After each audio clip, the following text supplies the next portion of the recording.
Quel poids porte un soldat sur lui? Un soldat, ça part au combat et ça peut porter assez lourd. D'une unité à l'autre, tu peux porter des poids assez différents. Si tu pars pendant quelques heures, quelques jours ou pendant pas mal de temps, tu porteras évidemment pas la même chose. Puis en fonction du type de mission, tu vas pas porter le même poids. Tu as des sacs qui sont assez petits. On a les musettes de combat 24 heures par exemple, c'est les musettes classiques qui sont des petits sacs qui vont te permettre de tenir pendant 1-2 jours. Après, tu as des plus gros sacs sur lesquels tu peux emporter beaucoup plus de poids. Maintenant, en plus du sac, il faut savoir que tu as le gilet de combat. Le gilet de combat au combat, tu as des porte-plaques avec des plaques balistiques qui permettent de protéger des munitions, des ogives.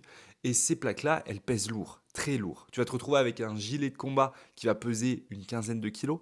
Ton sac qui peut peser, du coup, pour une musette de combat classique, tu vas être peut-être à 10-15 kilos.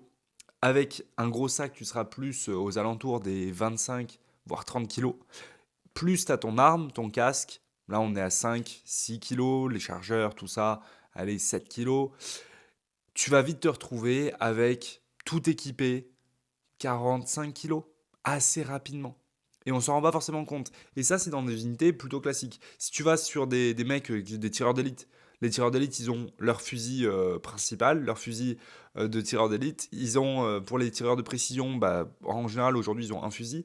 Et puis, tu vas aussi avoir les mecs du 2e RH ou du 13e RDP qui, eux, vont se retrouver avec des sacs à 60 kilos, avec des pelles, des pioches, tout ça. Donc, tu peux avoir des sacs extrêmement lourds dans l'armée. Est-ce que tu le savais? Dis-le en commentaire et partage le sac le plus lourd que tu as porté.